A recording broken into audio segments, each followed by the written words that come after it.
The once undisputed heavenly demon, holding infinite aura in the martial world, suddenly gets a wild skin update, turning into a kawaii loli and shaving off decades. Used to send the whole server back to the lobby with one move. Now bro is just grinding for clout as heavenly demon meow meow. But that squeaky voice? Major ick, chat was not vibing at all. But when he hopped on stream for a low-key flex, he literally one-tapped his opponent. The chat was completely shook, calling hacks because it was giving main character energy.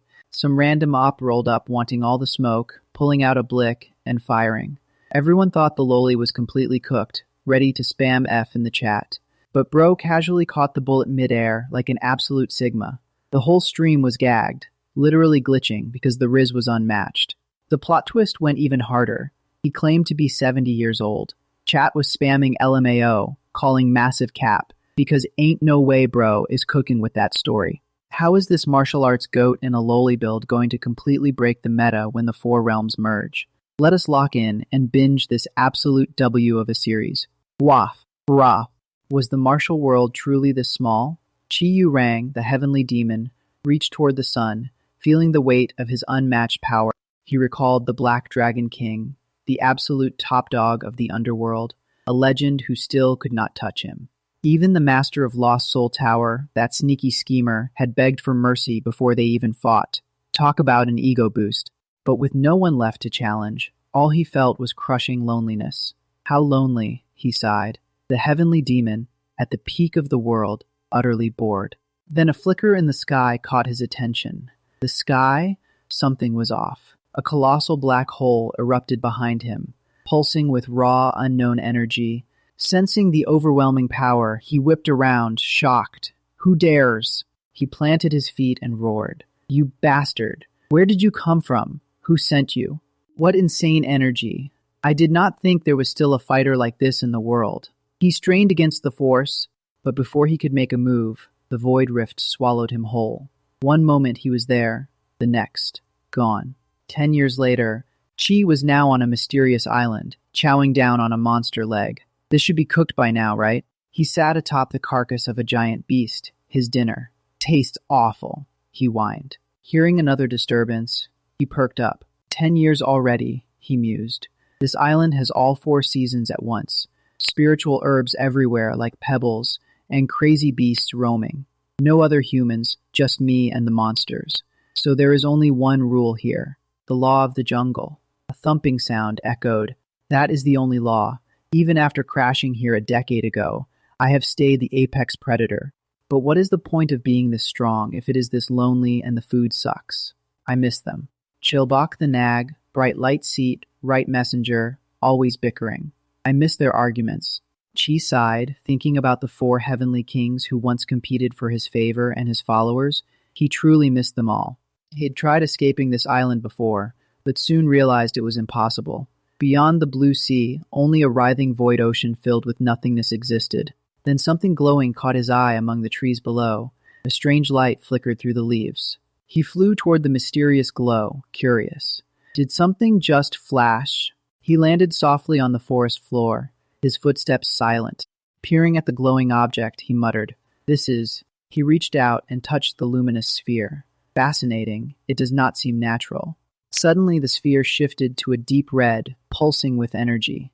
"A mechanism?" he exclaimed, taken aback. The orb then split into multiple fragments, revealing something with a square white house materialized out of nowhere. What on earth is this? He approached the door and peeked inside. Hello, is anyone there? He stepped into the room, which was filled with modern gadgets and furniture. He walked over to a blue wall, knocked on it, thump thump, and found it hollow. He plopped down on a chair. Ah, this is incredibly comfortable. Looking up, he spotted something strange on the ceiling. Before him was a row of black stone tablets. Monitors. A wall lined with black stone tablets. What is this glowing stone? He pressed a button to turn one on. The screen blazed to life, and he was utterly amazed. Central Plains language. The text looked familiar yet foreign. The monitor displayed a welcome message. The broadcast. That is always with you anytime. Anyways, welcome to Quitch. She stared at the screen, utterly bewildered. What is this? A list of videos appeared before him, and he gasped. It is a person, With wide eyes, he noticed a person with colored eyes on the stream. A colored eye person. Suddenly, a blonde streamer, some guy named Mindang, announced, "All right, I will start the 50,000 zero cookie mission right away." The chat exploded with hell party right from the start. Lol and that martial artist is so scroud. Lol. A martial artist charged at the blonde, but the streamer barely flinched. With a simple snap of his fingers, the blonde hurled a massive fireball at the fighter. Talk about a speed run. Flames engulfed the guy, and the chat roasted him. Should have dodged that, idiot. Cannot believe they walked right into that. The fighter got completely toasted. The comments were merciless. Clack, clack, LMAO, shaking in their boots. Then a donation popped up. Moku Moku donated 10,000 zero cookies. Magic is so broken. No wonder martial artists cannot even stand up to it. The blonde shot back. If you do not like it, go use guns like the punk kids. After watching that clip, she muttered to himself, "What kind of sorcery is that? It feels different from blazing solar energy. Definitely not part of Murim." He slapped the monitor and yelled, "Hey, colored eye person! Answer me! Where is this place, and who are you?" The screen automatically switched to another video. A girl was about to eat a dish of Dongpo pork. "Now, I will take a bite of this Dongpo pork," she said, while the chat went, "Aw, look at them eat. Yum." Chi's eyes widened. Dongpo pork? Is not that my absolute favorite food? Seeing cooked food for the first time in 10 years. My dry mouth is watering. He drooled. Desperate, he kicked the monitor and shouted, "Wait, how do I eat that? Child, give some to me too. For 10 years, I have eaten nothing but tasteless monster meat," he lamented. He started punching the keyboard clumsily. "How do I operate this? How do I communicate with them?" A new video started. A man named Snowwagon appeared. "Hi, I am Snowwagon. Today we are going to learn about the food warp, which we use a lot in our daily lives. First, we should start with the great cataclysm that happened 10 years ago. You remember when worlds from different dimensions merged into one, right? As far as we know, a total of 4 worlds merged: the fantasy world of magic, the technologically advanced cyberpunk world, the world of martial artists who use martial arts, and our modern universe protected by hunters. The documentary host described the great cataclysm 10 years ago, when 4 worlds merged: fantasy magic, cyberpunk tech, martial arts, and the modern hunter world, and how they barely survived the demonic beasts that poured through the rifts. A donation popped up from Jamin with 10,000 cookies, and the host quickly thanked them before moving on. With the donation in hand, the host pulled out his phone and ordered an Americano via Food Warp, explaining he was a bit thirsty. He explained that warp technology was a Magitech creation born from the dimensional merger, combining cyberpunk and modern science with fantasy magic. The drink appeared instantly, and he noted that while warping objects was convenient, living things still could not be warped due to various issues. Chi, drooling at the sight of real food through the screen, muttered, "This is it." He realized that earning money through streaming was the key to getting food like that. Conveniently, this room had everything he needed to start, so he got to work. Without wasting any time, he launched his first broadcast, titled Heavenly Demon's Broadcast. Catching his reflection on the screen, he grimaced at his tangled hair and tattered clothes. He looked no better than a beggar. A viewer named Noruswek entered and exclaimed, "Ah shit, you scared me." Chi froze as that viewer suddenly left, leaving him in awkward silence. Then another viewer, Oaktree, joined and asked, "Are you really the Heavenly Demon?" Chi flicked his unwashed hair dramatically and struck his most handsome pose. "Indeed, I am the Heavenly Demon." Oaktree just laughed, called bullshit, and left. Classic internet reaction. Chi sat in front of the monitor, deep in thought. "Has the world forgotten me? I am the Heavenly Demon. Caillou Song," he whispered. Then it clicked. The video said 4 worlds merged. That explained everything. 10 years had passed, so of course the world had forgotten him. And in this world where the strong prey on the weak, being forgotten meant death, but he had a plan. Being forgotten means death, but Chi had made up his mind. He declared, "Quitch, I shall conquer you," as he examined the warp device and scrolled through the stream rankings. He noticed that most streamers were either fighting or just chatting, like that first colored eye person. But the top ranks were filled with young, beautiful girls. In other words, who would want to watch an old man stream? No matter what it took, he had to capture their attention. Spotting a cow, he dashed toward it. With a single kick, he killed the cow instantly and extracted a purple spirit stone from its body. Talk about a brutal farming method. If I am going to do this, I will do it right. That is the way of the demonic path, he muttered. A while later, he carried a bag of purple spirit stones to a tree stump. To think I would undergo rejuvenation, something I put off due to laziness. This gem near the beast's heart contains an immense concentration of energy, he explained. Normally, rejuvenation only restores one's youth, but he began chowing down on the spirit stones anyway. But with this energy, I should be able to fine-tune my physical form. Just you wait, Quitch. Cut to a man sitting in front of his computer, looking bored and clicking his mouse aimlessly. Let us see, he continued. My Quitch username is NoobFinder13. Finding cute, small-time streamers and showering them with donations is my only joy in life. He stopped at a video and exclaimed, Oh? Found one. The streamer welcomed him. Welcome, NoobFinder13. It is a pleasure to meet you. The man watching laughed.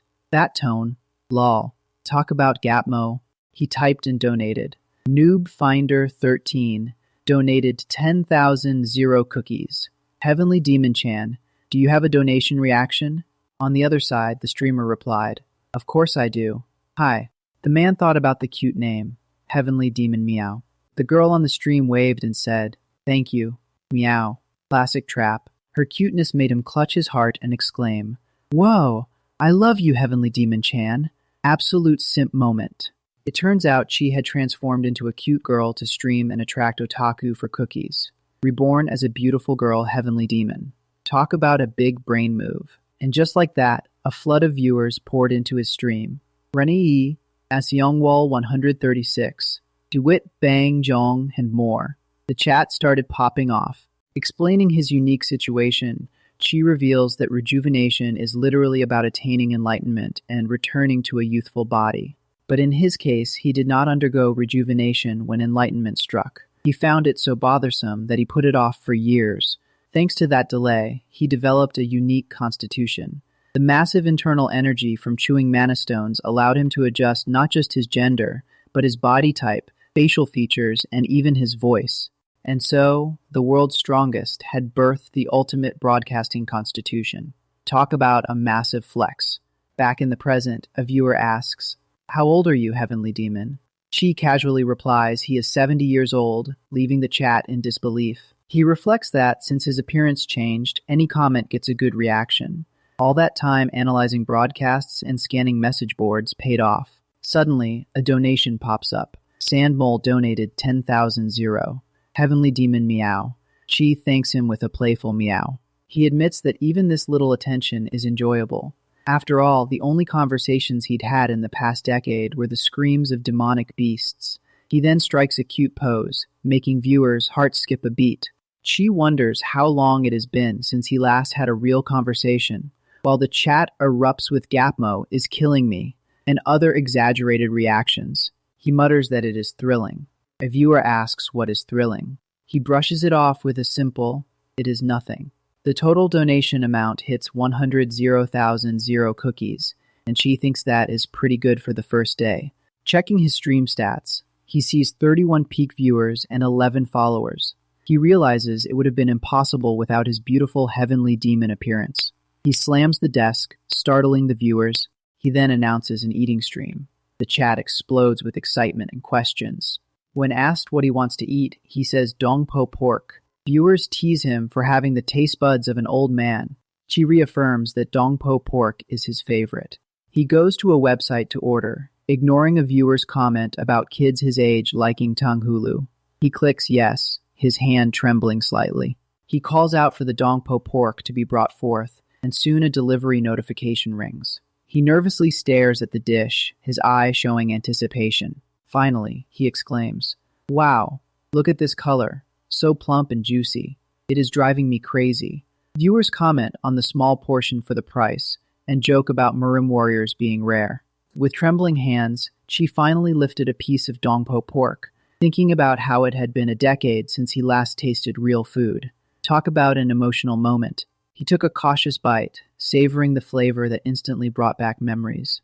And just like that, he burst into tears, sobbing out loud about how incredibly delicious it was, absolutely wholesome. He could not stop himself. Bite after bite, he devoured the dish like there was no tomorrow. He ate so fast he even choked, and the chat could not help but ask if he was actually crying over pork. Sniffling through tears, he called the dish exquisite, while viewers joked about whether it was really that good to cry over. Some even said they'd order Dongpo pork today.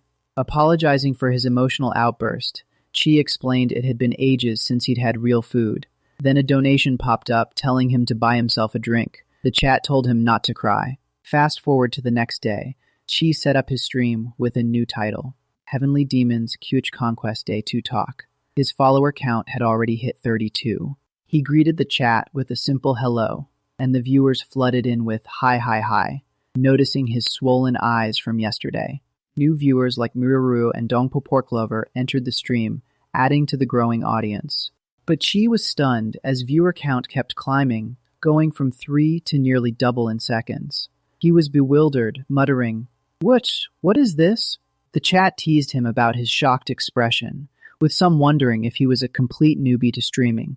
Then a donation from Small Streamer Scout 13 urged him to check out the popular clips. Chi was curious. A viewer explained that someone had clipped his tearful eating stream and it made it to the rankings. "I did good, right?" the viewer said. That explained the sudden influx. Chi thanked Small Streamer Scout 13 with his usual solemn tone, which made the chat laugh about his weird speech patterns.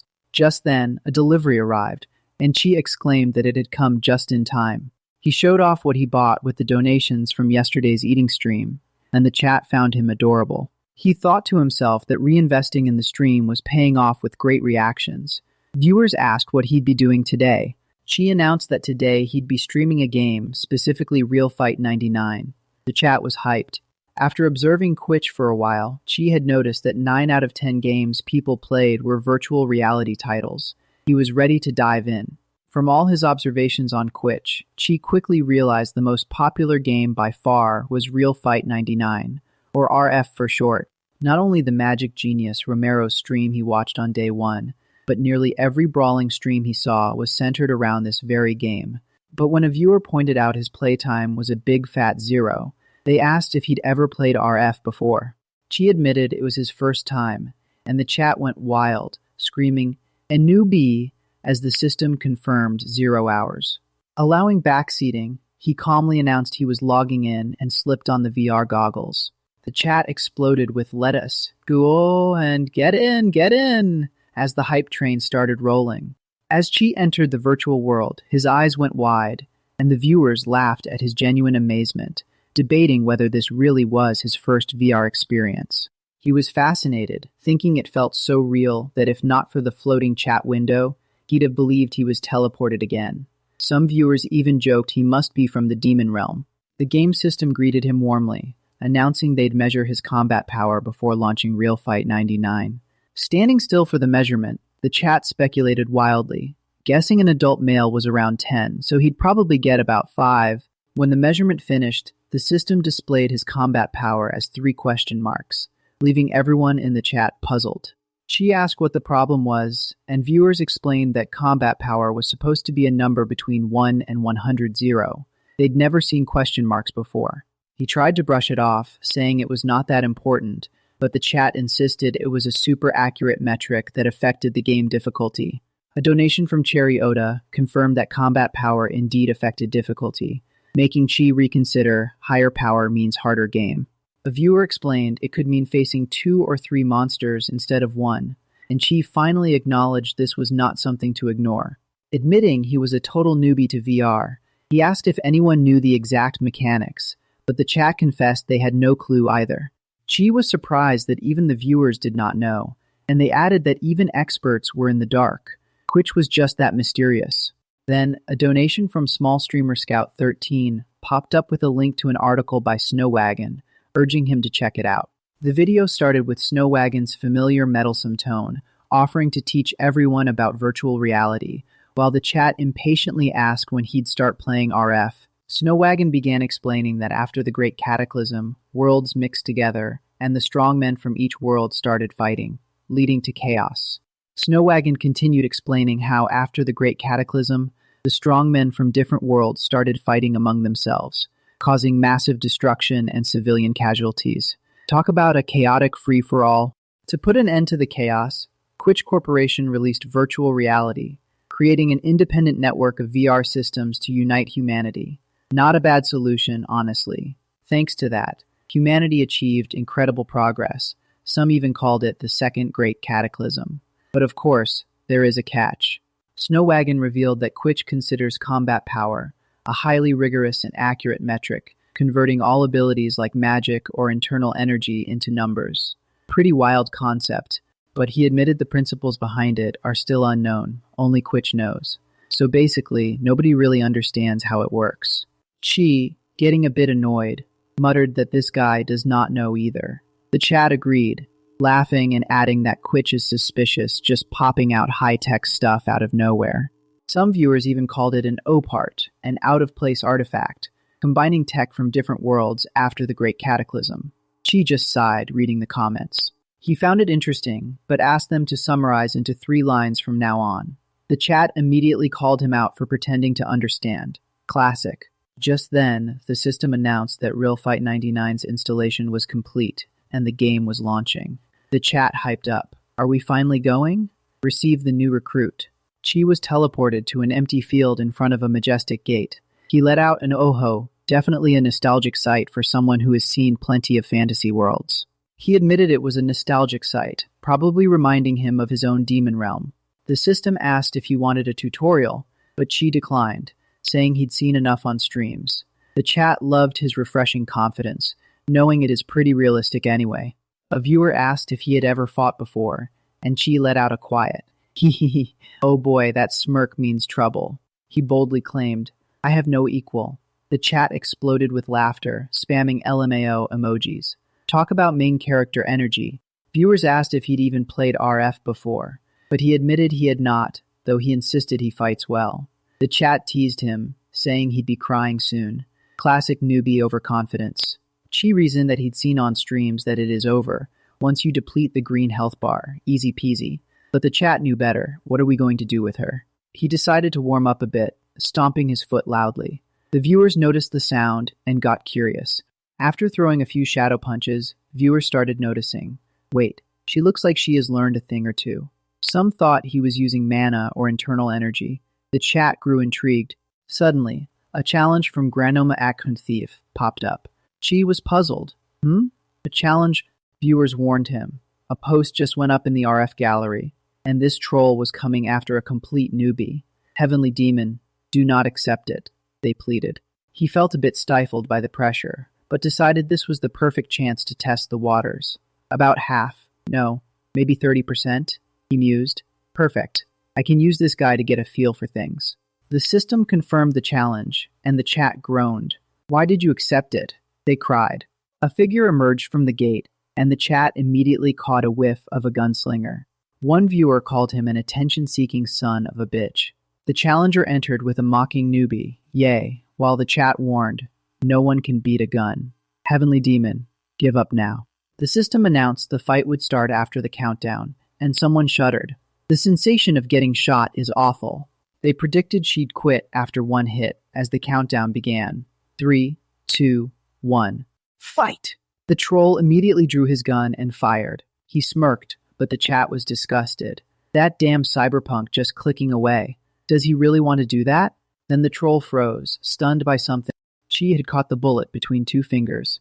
So this is what they call a bullet, he said nonchalantly. The chat exploded with question marks. Work? Excuse me. He dropped the bullet to the ground and said, now. The troll started trembling in fear, realizing his attack was effortlessly blocked. Purple demonic energy swirled around Chi. It is my turn, he declared. The chat went insane. Did she just catch a bullet? What is this person? A new character named Snowwagon pops up, cheerfully introducing himself as the meddlesome Snowwagon. Since the Great Cataclysm, he points out, the standard for being good at fighting has boiled down to whether you can handle guns. One bullet ends it all, he argues, so who would invest the time and effort into practicing martial arts? Martial arts, which offer no shortcuts in training, are currently on the path to ruin. To defeat someone with a gun, you need at least 10 years of consistent training, and even then, there is no guarantee you'll reach that level.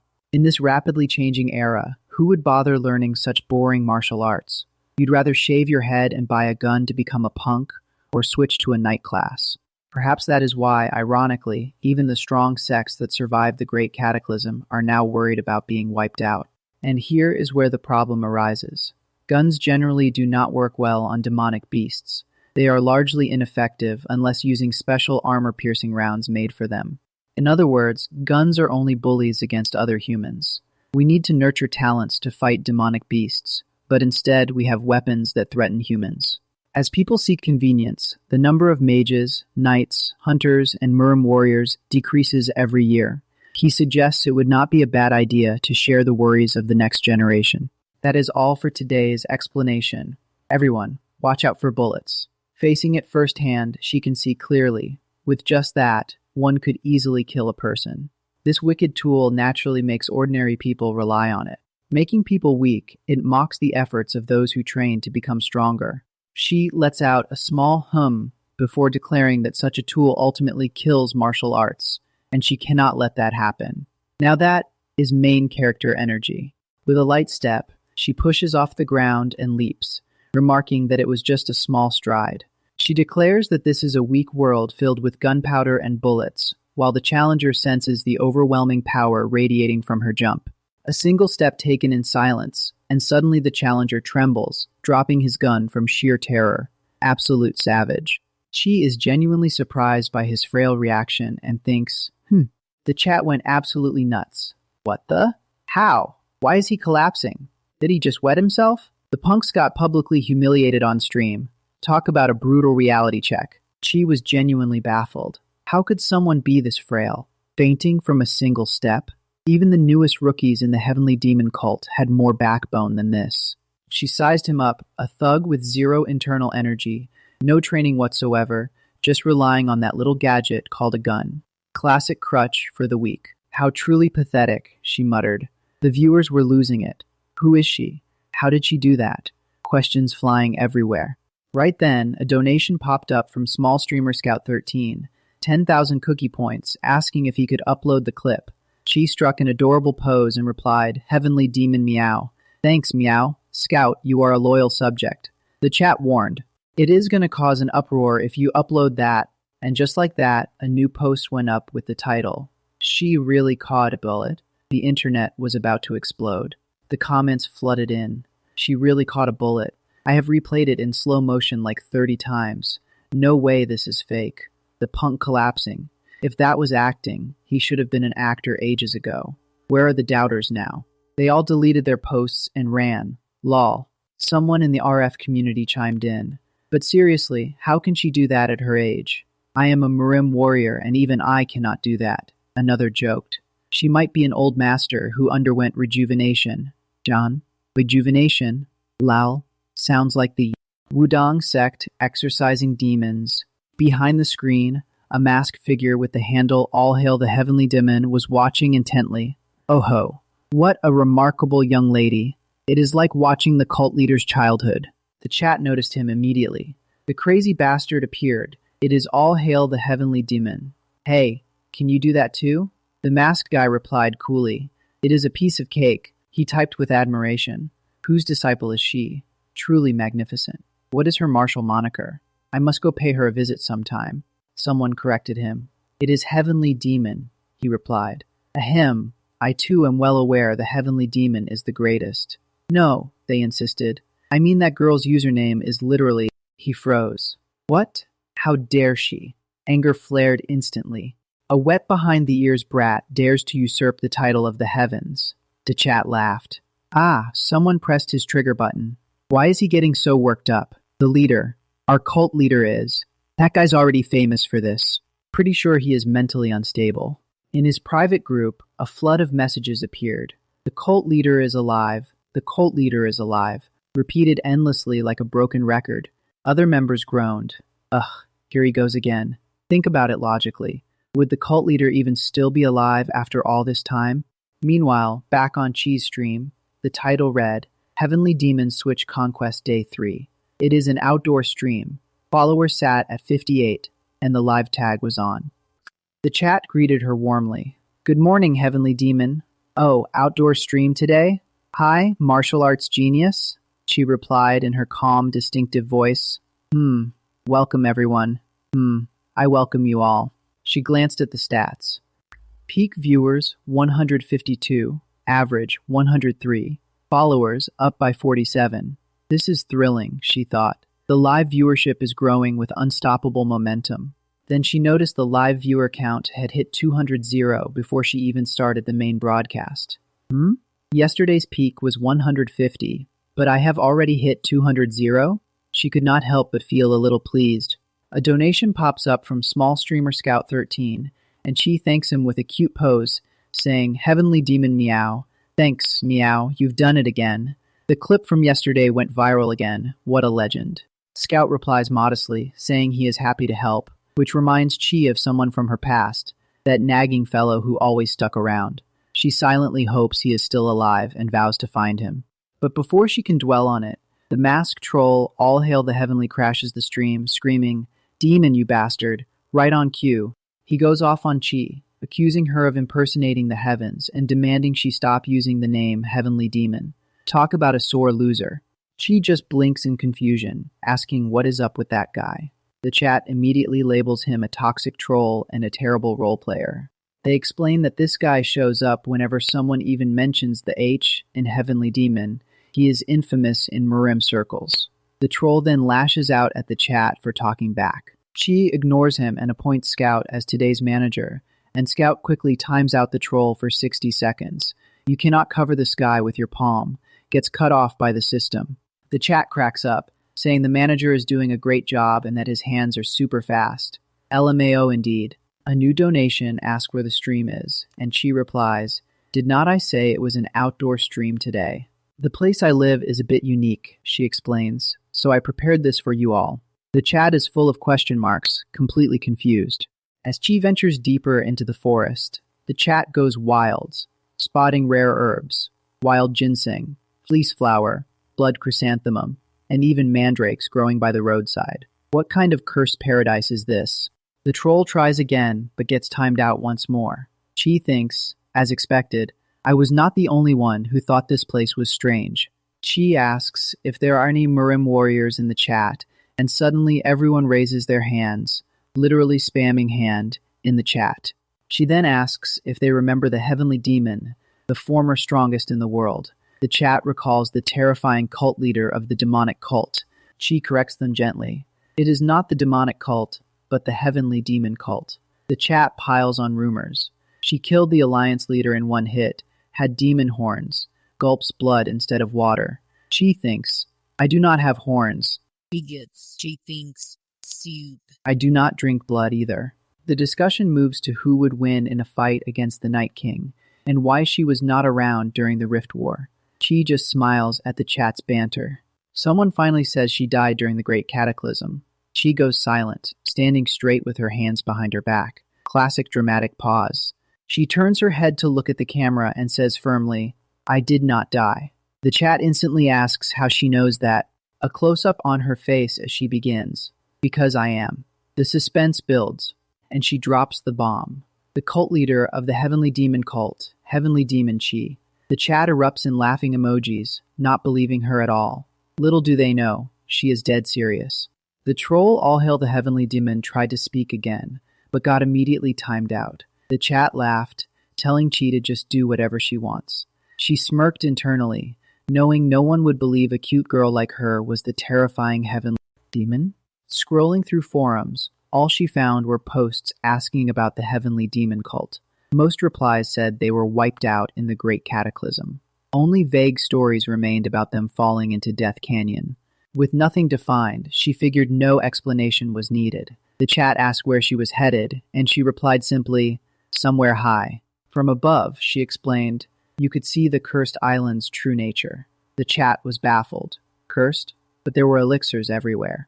They spotted clusters of deathbell flowers blooming. What kind of messed up place is this? Some asked.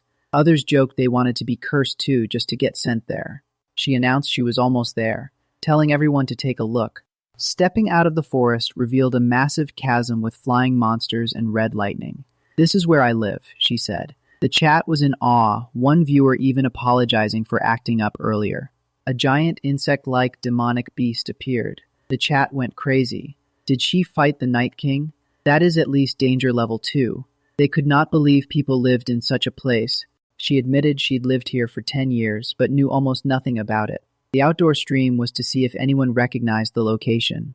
Asking if they knew where this was, the chat wondered how she was floating the camera. Drone? Viewers joked about getting a broadcast station or needing a crew, while others begged for wild ginseng. She sighed. No one knew. Suddenly, she noticed a comment. "Wait a second, guys. Is not this the demon realm?" someone asked. Peak viewers hit 337, average 202. Followers jumped to 101. The stream was blowing up. Scene shift to a dim room at night. A boss yelled at Sam Dole, kneeling on the floor. "You got wrecked by a kid under 15. Embarrassing." Sam Dole had no excuse. The boss confiscated his gun. A henchman asked what to do. "Sam Dole is family, right?" The boss replied. Paeng, the Assassination Squad vice boss, confirmed. Of course, he is family. The boss Nam, Bloodflower Sword, declared he would not let anyone mess with his family slide. But Paeng pointed out Sam Dole provoked her first. Nam did not care. "What is the name of the kid who made our Sam Dole wet himself?" "Heavenly Demon, boss." Nam's eyes widened. "What?" "Heavenly Demon." Nam could not shake the feeling that the name Heavenly Demon was not something to be thrown around so lightly. It carried weight and history. Back in his lair, the masked guy was glued to his screen, managing his own cult from the shadows, already plotting his next move. The masked man, known as AllHailTheHeavenlyDemon, sat obsessively mumbling to himself. The cult leader is alive, over and over, his anger boiling at the audacity of a lowly wretch daring to use that title.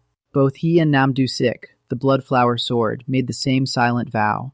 "I will eliminate you, Heavenly Demon." She had just gained 2 dangerous enemies, each with their own twisted agenda. After that tense moment, the scene shifted to a live stream hosted by the meddlesome Snow Wagon, who cheerfully introduced himself and announced a lesson about the Demon Realm. He explained that the Demon Realm is an uncharted land discovered just before the Rift War, at the very start of the Great Cataclysm, existing beyond the Rift. Snow Wagon told the story of the first discoverer, a mage named Malin, who supposedly jumped into the rift while desperately fleeing from a demonic beast. To her surprise, she ended up in a place overflowing with rare medicinal herbs and fruits. Talk about a lucky break. She found herself on a bizarre yet beautiful island, where all 4 seasons coexisted at once, but her excitement quickly turned to dread. "It is over. I am done for." The island was swarming with demonic beasts of at least danger level 3, and she even spotted a dragon. "I am just screwed," she cried. Luckily, she managed to escape by jumping into a rift that reappeared before her eyes, revealing the world's first proof of the demon realm's existence. Later, scholars analyzed the soil on her shoes and clothes, uncovering an atmospheric mana concentration of 0.819 ppm, over 30 times higher than in their own world. If it were not for the precious elixirs Malin brought back in her pockets, they might not have believed their own eyes. Scholars speculated that the bizarre environment was a magical phenomenon caused by mana. Unsurprisingly, such an astonishing place sparked heated debate about whether the demon realm truly exists. People remained split between skeptics and believers, with scholars arguing it existed due to unstable spacetime during the Great Cataclysm. Snowwagon asked the viewers for their opinion, warned them not to jump into rifts, and signed off cheerfully. Chi, who had been watching the stream, murmured to himself, "Fascinating." He pondered. "The demon realm, huh? Naming it a place where demons live is a bit bleak," while chat comments noted that danger level 1 demonic beasts there would essentially be demons. A viewer said you'd need to be at the level of the 9 heroes to barely kill one, but Chi countered that no particularly threatening ones had appeared so far. More importantly, he thought, that was high-quality information. He was not sure if this place was the legendary demon realm, but the fact that someone came here and left gave him hope. He decided to look around while doing an outdoor stream, having observed similar phenomena over the past 10 years. Chi started a live stream, titled Heavenly Demons Switch Conquest Day 4 Part 1, Slightly more delicious Dongpo pork-eating stream. Part 2, heart-pounding. Exciting RF. The chat greeted him, and someone asked if this was really the demon. Realm? He welcomed them, saying he did not know yet, and the chat laughed at his tone, telling him he just had to adapt. As announced, he began a mukbang with Dongpo pork, costing 150,000 zero cookies, while the chat teased about his love for the dish. She thought that this pork was 50,000 zero cookies more expensive than the one he ate on the first day, so it must be that much more delicious. She marveled at the thought that other premium restaurants were selling Dongpo pork for a whopping 1 million cookies. According to a menu he saw, he wondered just how delicious that must be, imagining it would even surpass the cult's head chef's cooking. Staring at the menu with a wistful expression, he declared that one day he would eat that premium Dongpo pork too, while chat wondered what he was looking at. Then, he took a single bite, chopsticks poised. Instantly, he exploded with delight. It is freaking delicious, as chat laughed at his reaction. Viewers cheered him on, telling him to eat up, and noting he looked happiest when eating. Someone in chat advised him to eat slowly, saying no one was going to steal it. She replied wistfully that he almost wished someone would try, because he was always alone here, and chat felt a pang of sympathy. Just then, a game notification popped up. You have 2 unread whispers. Would you like to open them? You /N without hesitation. He opened them. The first whisper turned out to be from that troll AllHailTheHeavenly, who insulted him as a young, immature brat and demanded to know if he realized whose name he was impersonating.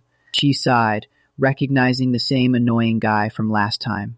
The troll threatened him and then proposed a bet. If Chi lost, he'd have to change his moniker. If Chi won, he'd donate a mind-boggling 10 million cookies. Chi thought that 10 million cookies was an absurd amount. This guy was truly a lunatic. Deciding to ignore that for now, he checked the next whisper, which was also from AllHailTheHeavenly, this time accusing him of insulting their family and demanding satisfaction. The message escalated, claiming Chi had messed with the Assassination Squad and warning of blood for blood, an eye for an eye. Look forward to it, the troll wrote. Chi stared at the screen, bewildered, and thought, who is this? While picking up a piece of meat, he asked his chat if anyone knew what this Assassination Squad was all about, and a viewer echoed the question. Eating as he spoke, Chi explained to the stream that the squad had suddenly whispered him, telling him to prepare himself for messing with their family. Chat speculated that the so-called punt pea pants had snitched. He repeated their phrase, "We will pay you back blood for blood," which sent the chat into a frenzy of puns, joking about P for P and dubbing them the P Squad. Chi grinned to himself, realizing this drama had rolled in as perfect content. What a great turn of events. He announced it was time to move to part 2, putting on his virtual reality headset, while the chat praised his instinct for streaming. The system welcomed her back. Her combat power was unknown. Record 4 wins, 0 losses, still unranked in both solo and flex. She mentioned she had played a few more matches to kill time, but remained unranked. She mused that she needed to raise her tier to face stronger opponents. So far, it had been painfully boring watching fools rely on guns. The chat chimed in, explaining that guns were the cheapest option, but higher tiers would show players who dumped serious cash into cyberware. She questioned whether she could trust that, warning she'd be very disappointed if they turned out to be nothing special. The viewers assured her that those players even replaced their organs. Financial power was a skill too. She noted that after just 2 more matches she could start playing ranked games, so they'd soon see. The chat speculated about what tier the Heavenly Demon would achieve. She added that she had researched the rank system thoroughly. They had divided things into all sorts of trivial details. Naturally, as a martial artist, she declared, one should aim for the highest peak. The chat asked if she was targeting the realm above the heavens, and she confirmed it. They discussed the 9 heroes, the Lunatic 9, and the 7 great demonic humans, but told her to let the kid dream big. She acknowledged that the road ahead was long, but it would not take too much time. After all, the moths drawn to the flame, eager to prove their martial arts against her, had been lining up for quite some time now. The crowd roared as someone announced, "Listen up, the Blade of Revenge has..." They shouted to keep sending duel requests until she accepted, determined to make that arrogant little brat unable to even stomach the letter R in RF. Suddenly, a viewer exclaimed they'd been matched with her. Great, teach that little squirt a lesson. The system accepted a duel request from Chinese restaurant napkin serial thief. A pink-haired girl entered, accusing her. Heavenly Demon, you wench. I heard you caught Samdok's bulge with your hand. As the countdown began, the girl smirked, saying that was a single-shot rifle. What she brought today was a bit different. The match started, and she revealed a 6-barreled machine gun, firing 10 rounds per second, boasting it could easily escape the iron rank. She opened fire with a wild "Wow! Eat this!" Bullets rained down on Chi, but Chi calmly assumed a stance, and with a wave of her hand, reversed the trajectory of every bullet, sending them flying back at the pink-haired girl. Her own bullets tore through her virtual body, leaving multiple holes. Outside the game, the pink-haired girl collapsed with a scream. Match over, Heavenly Demon wins. The chat erupted in disbelief. Crazy. What did I just watch? Back in the real world, Daesik yanked off her headset, utterly baffled. She was sure she'd hosed Chi with bullets, but somehow it did not stick.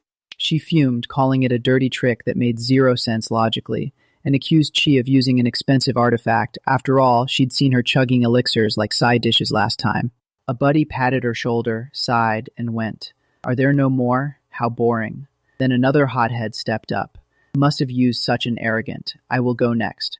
A duel request popped up from public bathhouse Shirak Destroyer, who entered gripping 2 guns and trash-talked arrogant brat. Try blocking this too.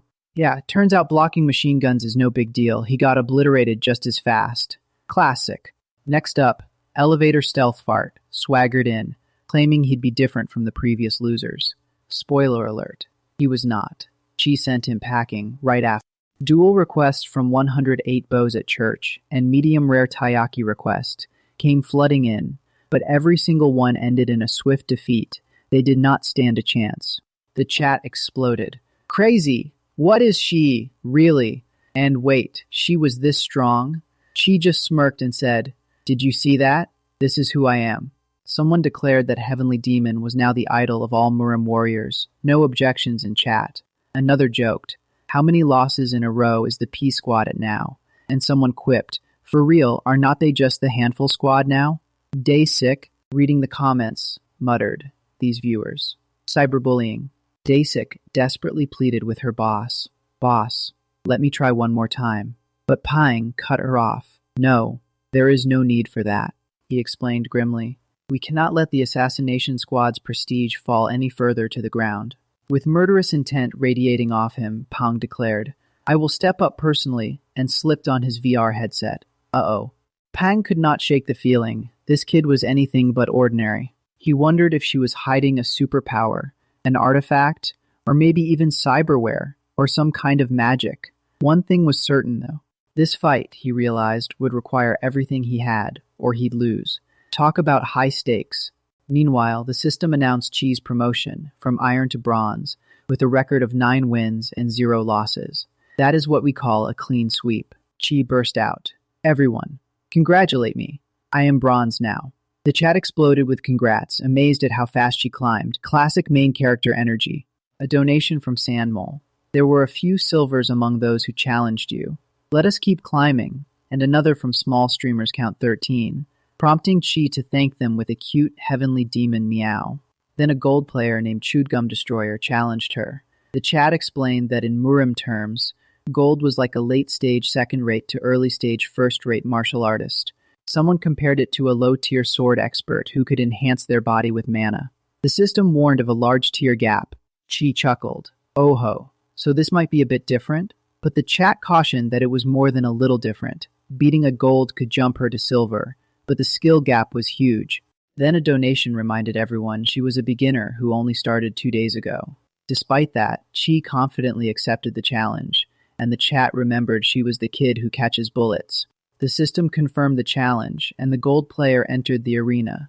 But that is not who showed up. Instead, a new challenger appeared, Paeng, the vice boss of the Assassination Squad, announcing himself as Paeng Deok-Jo.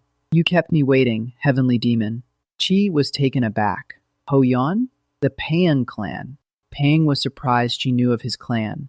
She replied, Of course. Are not they the tigers? He pressed her, wondering if she had met a Paeng before. She hinted that she had, and when asked who, she simply said, Ho-Yon. The name hung in the air. An exclamation from somewhere. Paeng's face darkened. Paeng Ho-yeon? The patriarch? Chi asked innocently if he was doing well. The chat quickly explained that the patriarch had died during the Great Cataclysm, and Chi had unknowingly insulted his memory.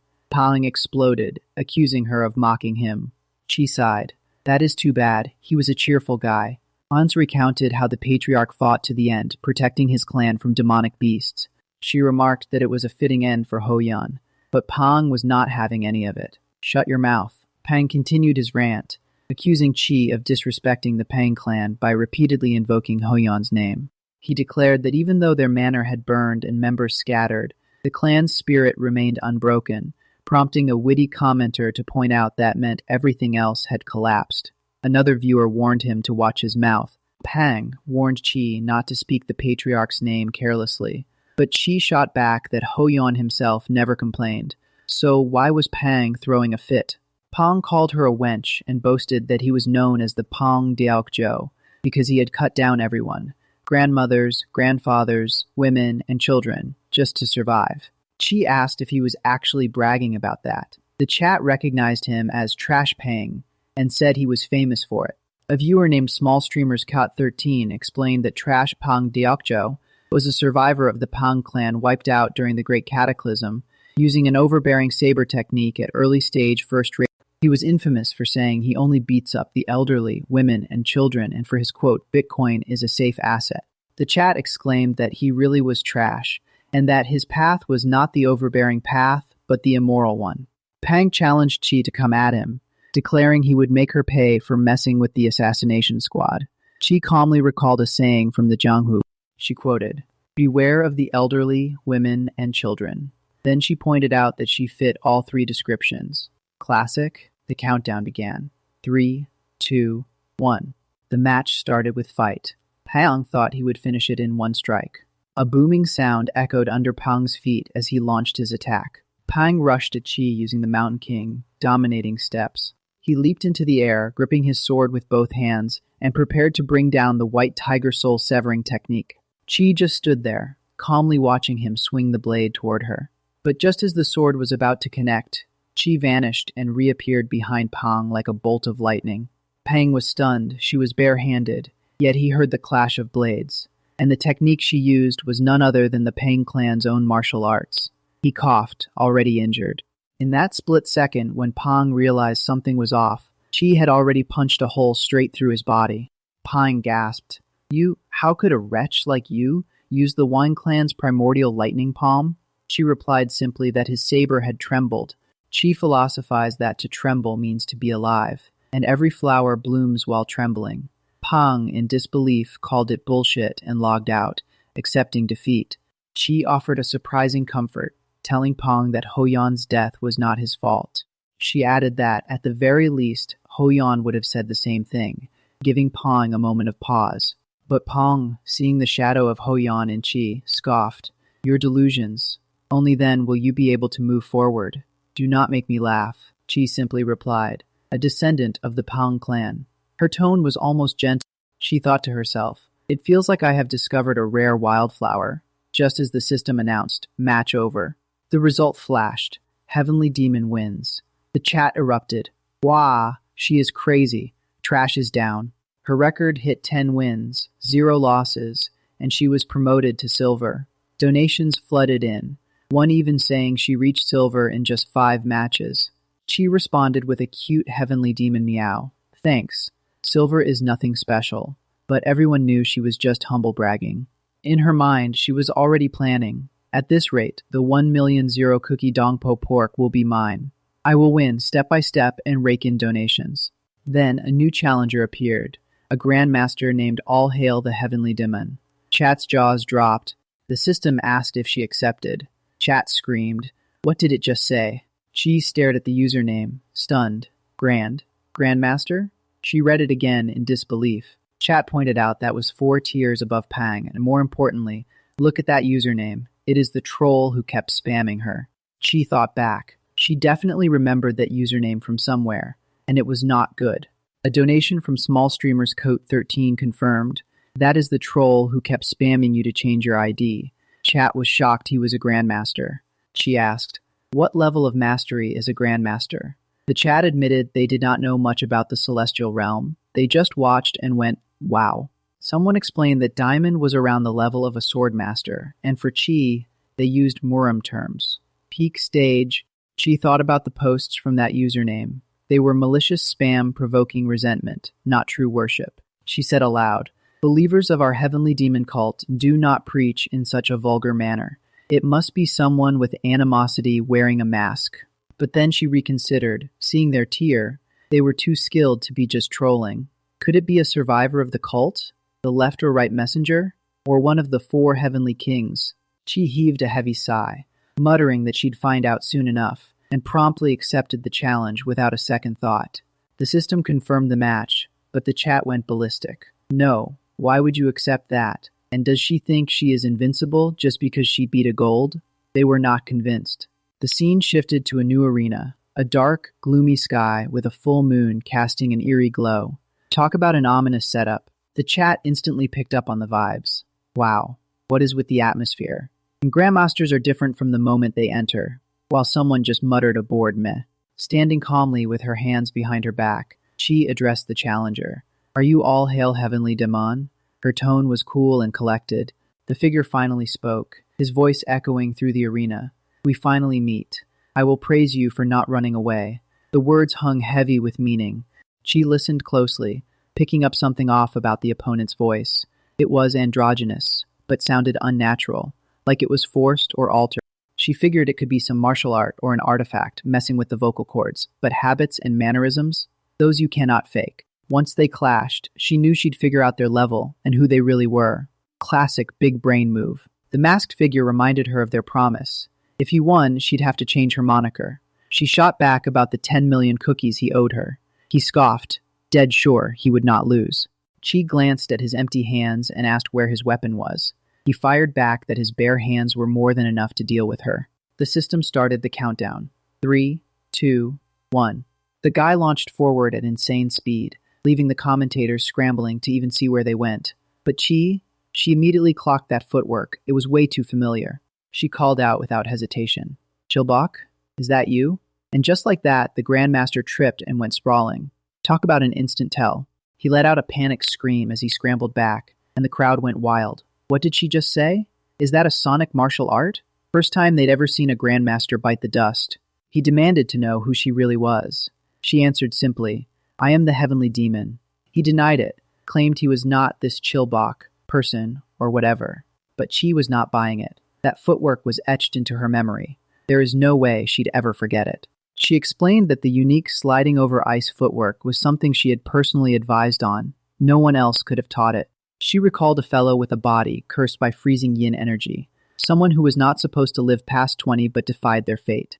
That same person followed her to the end, becoming her most trusted confidant, loyal subject, and like a little sibling. "You were alive, Chilbok," she said softly. He kept denying, but his voice cracked. She pressed him. Why keep denying it? Was there some circumstance he was dealing with? He thought back. It was from a long time ago, and the memories were not pretty.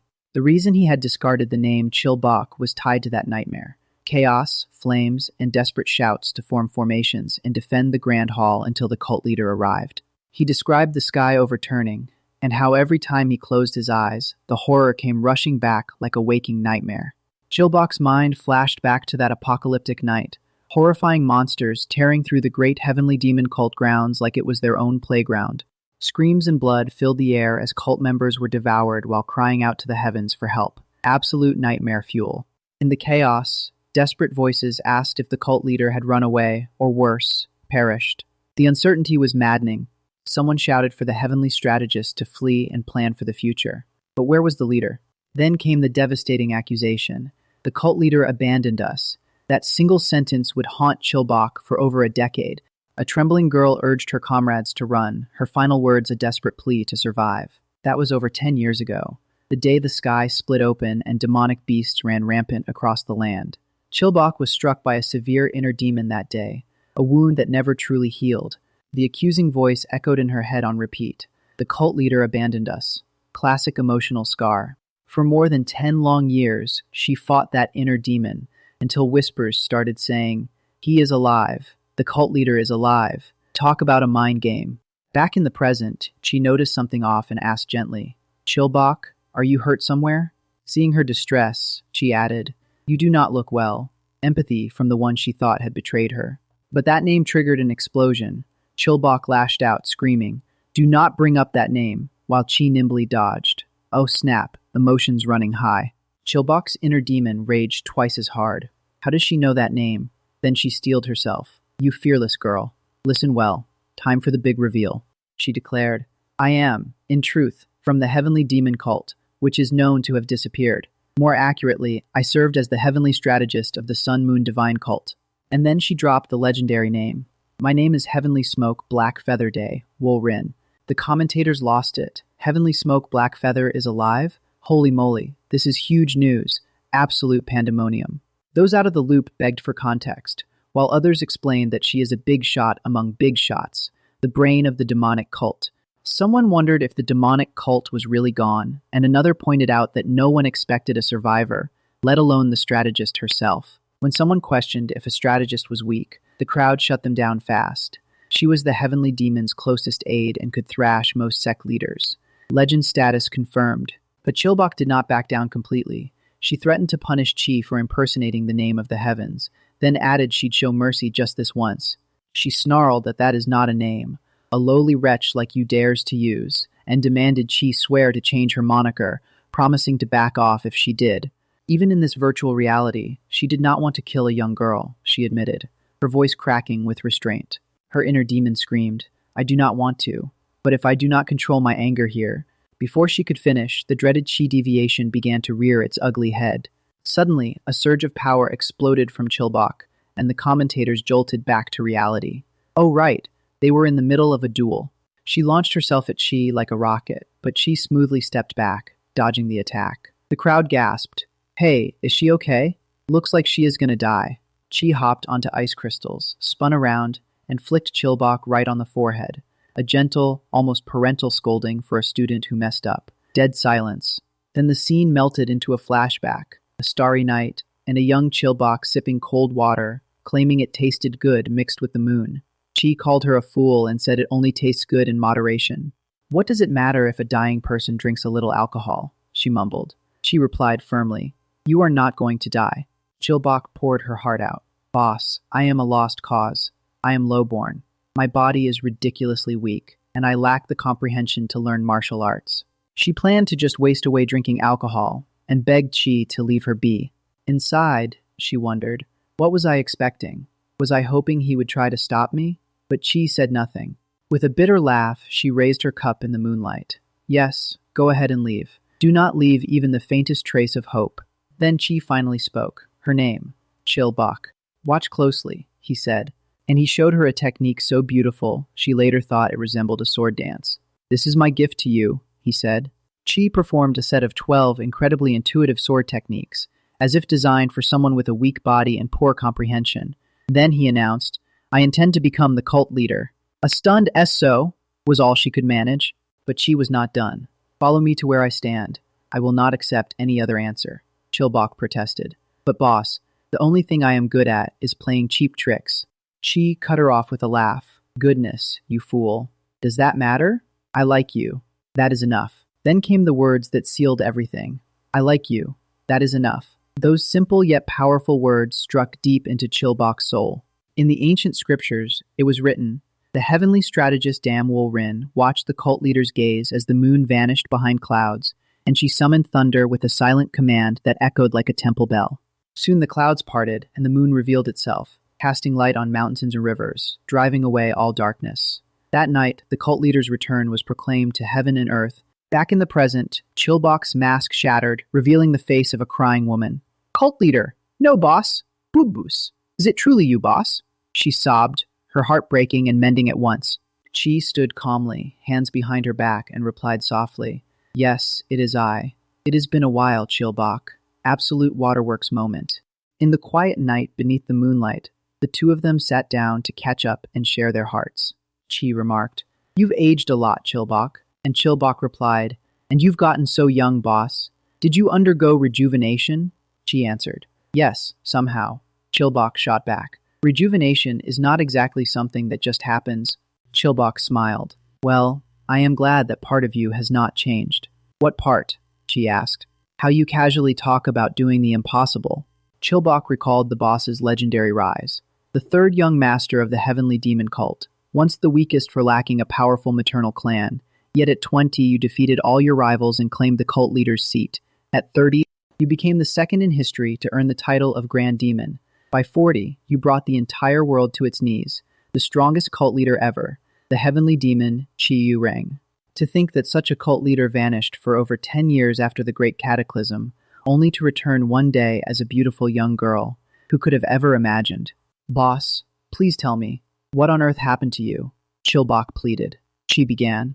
Well, you see, so Chi told the whole story. How she was forced into another world, turned into a loli, and had to stream to make money. And so, becoming a beautiful girl was the only way to meet you. My goodness. You are saying you've been holding out in that hellish demon realm for 10 years? And you started streaming with a device you happened to find? Chilbok was stunned. I am not entirely sure if it is the demon realm, but yes, that is how it happened, Chi explained. Chilbok's voice cracked. So you've been fighting a lonely battle all by yourself in the demon realm this whole time, and here, I was completely unaware, falling into my inner demons.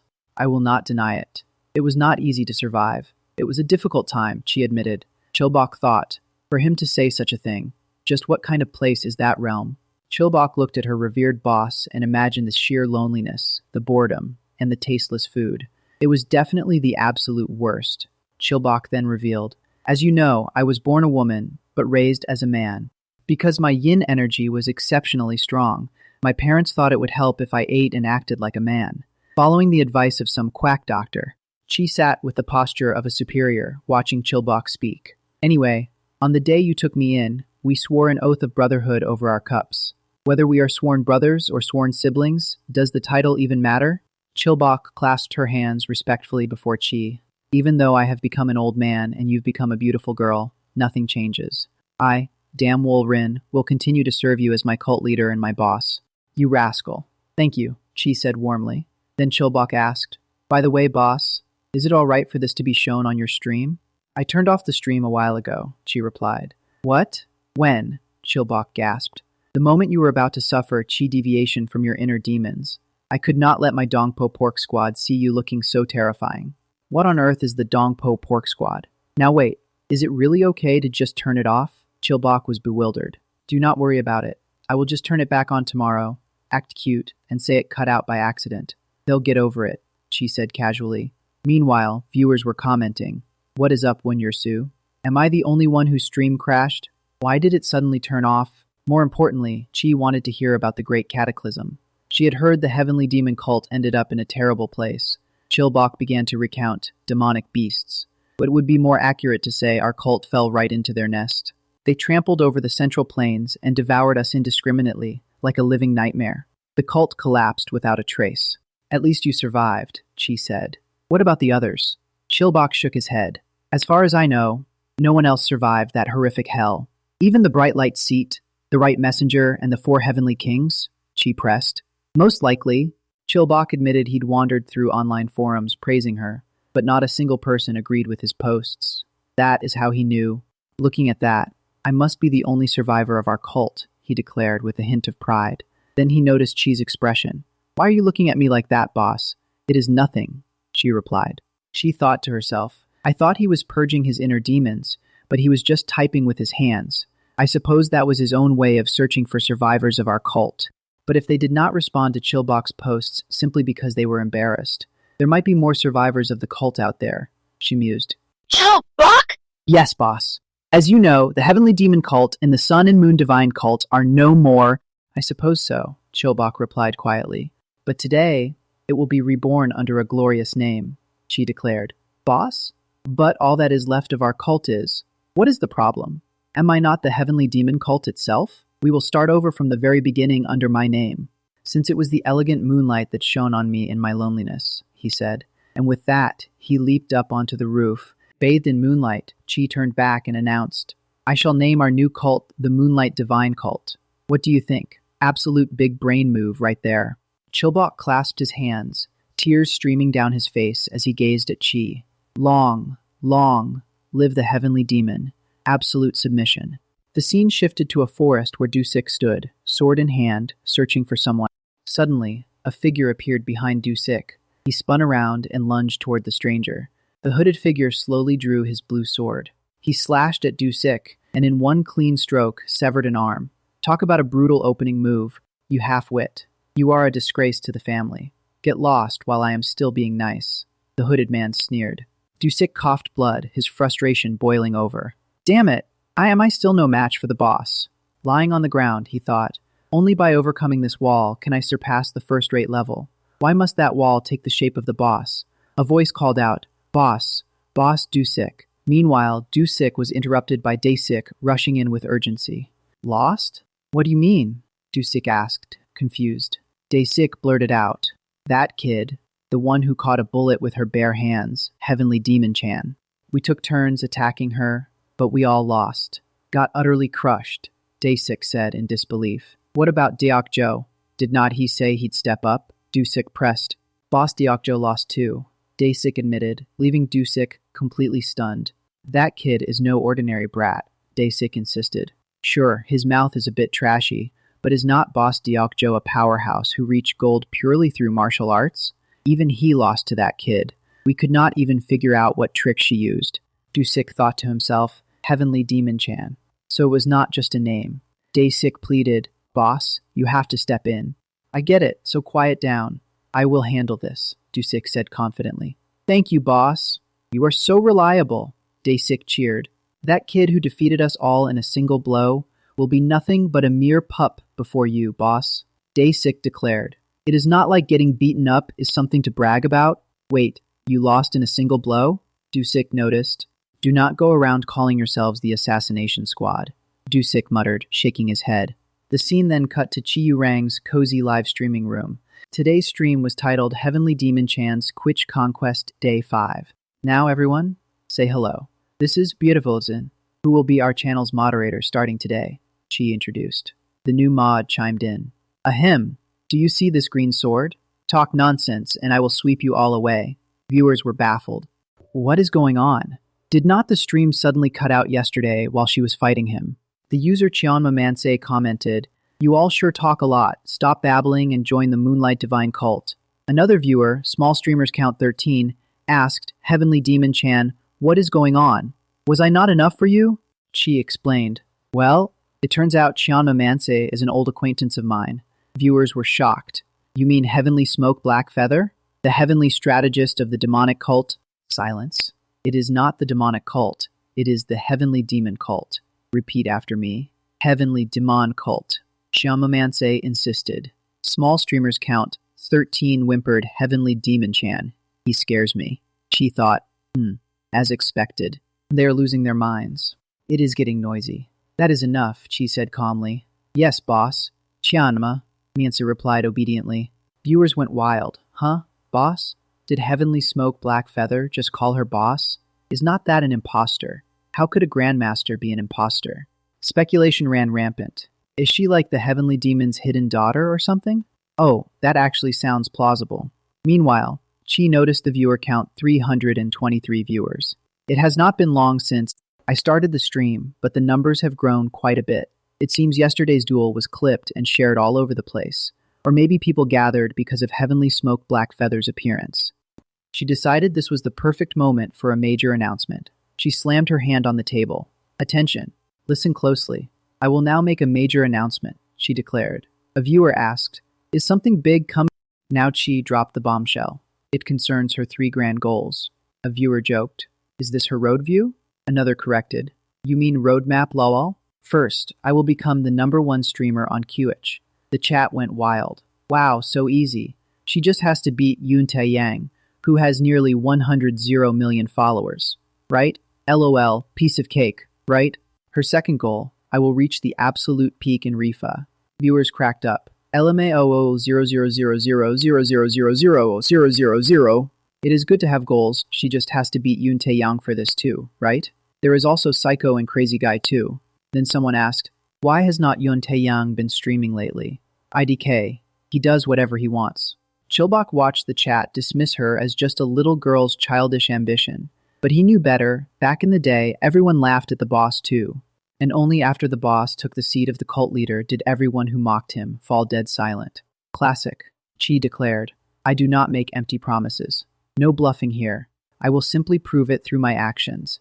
Actions always speak louder than words. When the time comes, you will know I was serious. Talk about main character energy. Meanwhile, Du-sik and his underlings were watching her stream. Chi announced her third and final goal. I will make the Heavenly Demon cult great again. The chat exploded. What? Did she just say? Make what great again? They had no idea how real this was. Chi proudly announced the re-establishment of the cult, now renamed the Moonlight Divine Cult, but still led by her, so no need to panic. A join link appeared in the chat, and viewers were torn between laughing at the roleplay and actually considering joining, because Heavenly Demon Jajang was the cult leader. She added a fourth goal, finding a way off the cursed island. The chat noted it was turning into a proper Q&A stream. Chi checked in with Chilbok, who confirmed he was listening. Some viewers cracked jokes about his name, and he promptly muted them for 60 seconds.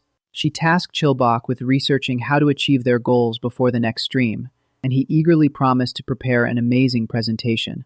She opened the floor to the Dongpo pork gang for ideas.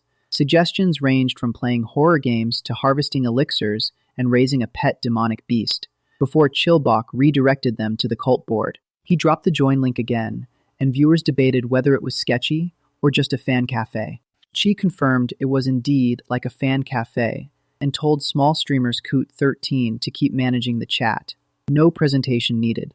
Back in the real world, Du-sik confronted Deok-Jo. Is it true that you got utterly destroyed by that brat? Deok-Jo tried to downplay it, but one of his underlings ratted him out, earning a scolding from his boss. Du-sik cut the theatrics and demanded a straight answer. Was it true or not? Deok-Jo admitted it was true, and Du-sik declared he'd handle Heavenly Demon Jajang himself before storming off, despite Deok-Jo trying to stop him. Deok-Jo asked if Du-sik was really going to challenge her right away, and Du-sik shot back. What if I am? Deok-Jo had a bad feeling. Sure, Du-sik was a first-class master on the verge of the peak realm, but what if, by some microscopic chance, that cute little brat somehow defeated him too? He argued they could not leave anything to chance and needed a guaranteed victory. Since she was silver, a direct challenge might be refused. Deok-Jo emphasized the massive gap between platinum and silver, and an underling chimed in before getting told to shut up. After silencing the Machne, Deok-Jo revealed he'd been demoted to silver after losing to her and suggested a plan. An underling pieced it together. The second in command creates a lobby and invites her, then Du-sik fights her instead. Classic trap. Du-sik praised the underhanded scheme, and Deok-Jo smugly noted that a newbie like Heavenly Demon Jang would easily fall for it. Du-sik agreed. If they could not even get a match, it was pointless, and told Deok-Jo to set the stage. Deok-Jo said he'd set up a lobby and fill the spectator slots with his boys, a classic underhanded move, and he even tried to sell it as doing things smartly. Of course, the blonde underling whispered that he was saying it wrong, only to get told to shut his mouth. Du-sik just shrugged and went out for some fresh air, telling them to do whatever they wanted. Deok-Jo proudly declared he was the trashy Deok-Jo after all, so nobody needed to worry. The scene shifted to Chi, now wearing a VR headset and getting a system notification. The point calculation for the previous match was finally complete. After the fight with Chilbok, a message about calculating adjustment values had popped up, and Chi figured the delay was due to the massive tier gap. Now it was finally sorted. The system verified match integrity and started settling points, taking the tier difference into account. Chi's name was listed as Silver Rank. The chat went wild, points were pouring in, and the system congratulated Chi on her promotion. She jumped from silver straight to gold, but the system capped the promotion at 1 tier. She was overjoyed, and the chat could not believe a streamer could rank up that fast in a single match. Some viewers speculated it was because she beat Heavenly Smoke Blackfeather off stream yesterday, but others accused her of match fixing, saying he obviously let her win, and threatened to report her. Small streamers Cot 13 jumped in to defend her, pointing out that the system itself verified match integrity. Quitch was super strict about rigged matches, so if it was fake, she'd have been caught. The chat was torn, so she really beat a Grandmaster? But that made even less sense. It was getting wild. She casually asked Chilbok what happened to him. Chilbok replied that he got demoted 2 whole tiers down to Diamond, crying as he typed. Chi apologized sincerely, but Chilbok laughed it off, saying 2 tiers was the maximum demotion anyway. He'd climb back up in no time. Chi was relieved to hear that, But then a system notification popped up. Chewed Gum Destroyer, a silver player, had invited her to a lobby. Accept or not? She scoffed. How dare a mere silver scrub interrupt her while she was speaking? The chat immediately recognized the name as Deok-Jo, joking that he'd been demoted to silver and calling him a scrub. The system announced that Heavenly Demon Jang had declined the invitation. Off-screen, an angry yell was heard. Someone was not happy about being called a silver scrub. Turns out Deok-Jo was watching Chi's stream and screaming that his real tier was gold and he could climb back up anytime. He could not fathom that she went from silver to gold overnight. When she declined again, the system now showed her as gold. Deok-Jo was incredulous. Why was she gold already? One of his underlings reported that online, people were saying she beat a grandmaster right after their fight. Deok-Jo started to yell, but then stopped. How did that even make sense? Deok-Jo panicked. This was not part of the plan, but his underling suggested they just confidently tell her to fight their leader instead. The underling kept going, saying he'd watched her stream and heard her goal was the heaven beyond heaven. Deok-Jo scoffed. Did she think it was a playground? The underling pointed out that beating lower tiers barely gives any points, so Chi would not bother fighting someone below her rank. So he suggested they bait her with a platinum player instead. Deok-Jo had to admit that actually made sense. A whisper popped up from Chewed Gum Destroyer. There is a platinum player here. Accept the invite. Chi's eyes lit up. Platinum? She accepted immediately and strode into the lobby, demanding, Platinum! Show yourself and become my points. Classic main character energy right there. Deok-Jo could not believe it actually worked. His underling smugly declared himself the clever Jugo Samdol. Chi looked around and called out, Hear me, silver scrub of the Paeng family. Where is this platinum player? Why are only low-tier ruffians loitering here? Deok-Jo seethed at her tone. He claimed he only brought them as an audience, but the chat saw right through it. This is so obviously a trap. Trashy Deok-Jo. Deok-Jo drew his sword and announced, Before you meet our boss, I need to settle the score from our last duel. His underlings rushed forward to surround Chi as Deok-Jo admitted, I let my guard down because I had no info on you, and I suffered a bitter defeat. He ranted about his reputation as second in command of the Assassination Squad, demanding a rematch to prove his spirit was unbroken, though the chat joked everything except his spirit got wrecked. In his head, Deok-Jo knew he'd obviously lose again, so why make such a fuss for a rematch? Simple. He planned to cheat. His genius plan. Beg her to let him win in a whisper, then ambush her when she let her guard down. Truly a master of underhanded tactics. A whisper came through. Hey, Heavenly Demon Jang. She noticed the notification. Deok-Jo messaged, I am the number 2 of the Assassination Squad. Help me save some face, will ya? She told the chat. That fellow sent me a whisper. Viewers immediately asked what he said, threatening to report him if it was hate speech. Chi revealed, No, he asked me to throw the duel after trading a few blows. The chat erupted. Wow, lol, how pathetic. But Chi understood his plight as the second in command, and said she could sympathize. She replied that she understood, but viewers worried about match fixing. She assured them, I am not throwing the match. Out of respect for his pride, I will simply trade a few blows. He is a fellow martial artist, so I must show some generosity, she explained. The chat melted at her sweetness as the system announced. Now, let the battle begin. Deok-Jo's underlings aimed their guns at her, and he counted down 3, 2, 1. Unleash everything at once. The fight began. All of Deok-Jo's underlings opened fire on Chi at once. But just as the bullets flew, sudden game announcement echoed through the arena. Benedict Military Placement sponsored a mission. The mission was to win within 1 minute for 100,000 cookies. Deok-Jo froze in shock at the objective. You already know what is coming next. Driven by her undying love for cookies, Chi launched a single devastating punch that sent all of Deok-Jo's underlings flying. Talk about a satisfying reality check.